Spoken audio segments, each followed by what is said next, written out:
Hi, Ellen Ingalls here. It is a Sunday. We're going to do a little walk and talk today. Haven't done one of those in a while, but I know my cousin Tony, who I hope gets to see this at some point, he loves it when I walk and talk. So my husband and I were having an interesting conversation this morning, and it pinged for me to share something around struggling. And noticing struggling is something that I work with my clients. Sometimes people are visibly struggling, like you see the effects of their struggling on their bodies, on their face, in their actions, in their behaviors. You know, it's like I have really strange thumbs, and so if I start to open a jar, it causes an issue. And I will just be so visibly struggling in that moment. I mean, I'm just using kind of a funny way to describe this for you, because of course there's so many more serious ways around struggling. But there I am trying to open the jar, and I have to shout out to my wonderful, my uncle's wife. She's my aunt Anita.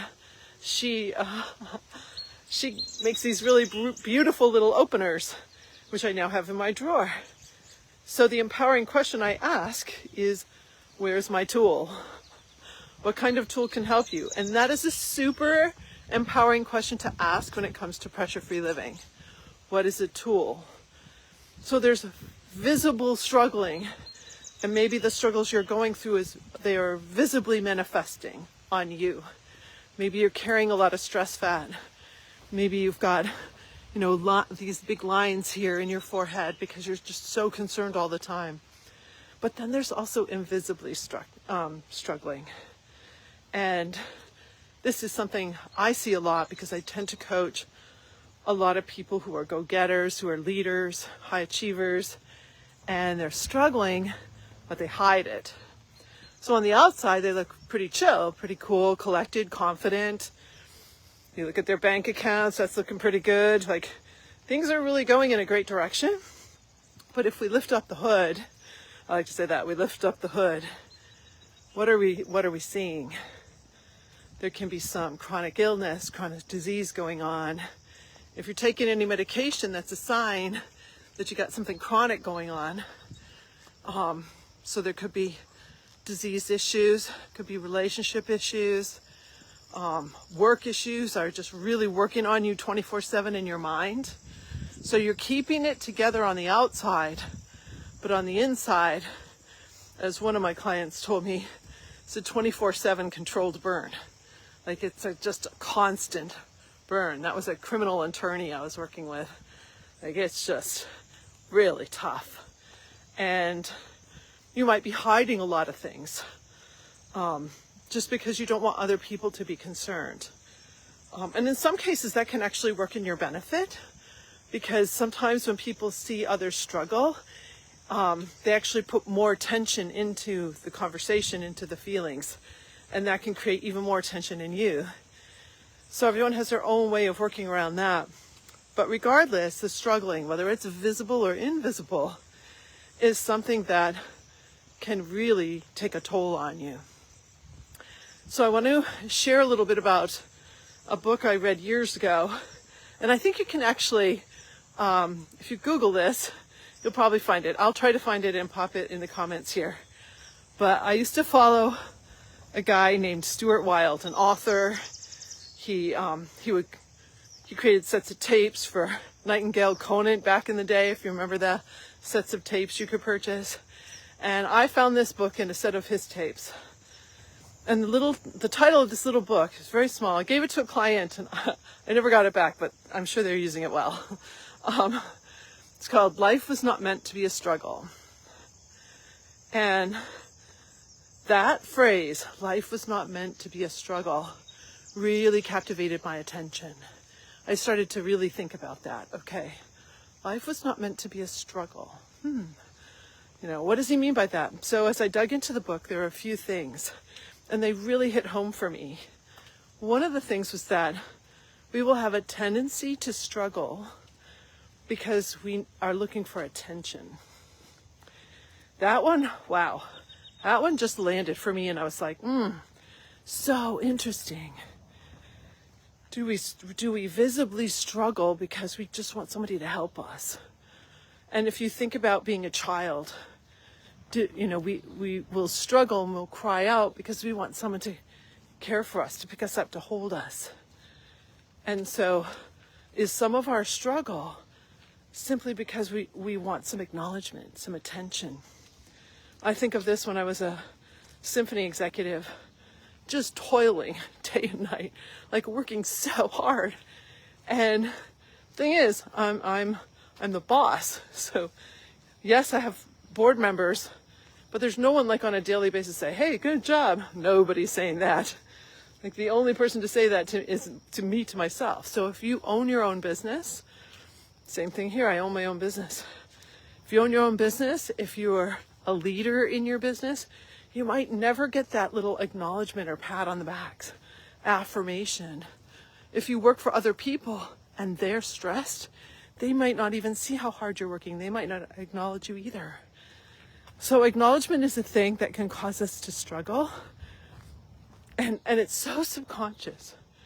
So that one thing alone, and noticing that one thing alone, can really make a difference in how you're spending your time and what your brain is, what thoughts it's taken up with. I wonder if this is probably not dry. We had a lot of rain here.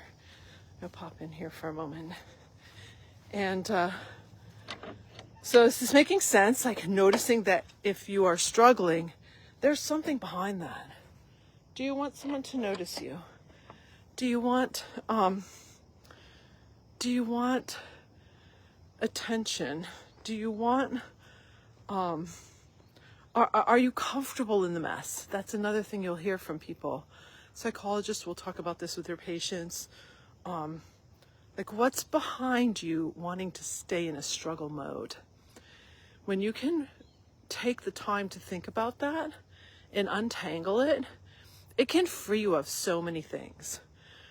Back in the 90s, when I came across that little book, Life Was Not Meant to Be a Struggle, it really transformed my leadership because I was like, I get to decide how I think about this stuff. I get to decide that.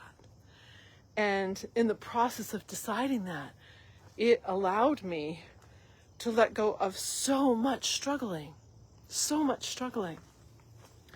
And it was mostly invisible struggling, I would say, but I don't know, if you ask my family, they might say there was some visible struggling going on there too. I'll just sit here for a sec. It is a little wet. So first step here, and this is what I work on with my clients, is notice what are those things going on in your life that are the struggle points. Is it struggle around money? Is it struggle around health? Is it a particular relationship? Like, where are the struggle points? And how many times in a day, you could even keep track of it, like how many times in a day are you going into thoughts around the struggle point? And when you start to go into that, that's when you need to ask that empowering question, what tool can I use? Flip the switch is a great one. Like there's a light switch on your head and you're starting to go into these thought patterns. Like move your arm, okay, like this. Move your arm, because that's going to open up new neural pathways to help you create a new habit. So we have a habit of going into these looping thoughts about certain things. We need to interrupt that.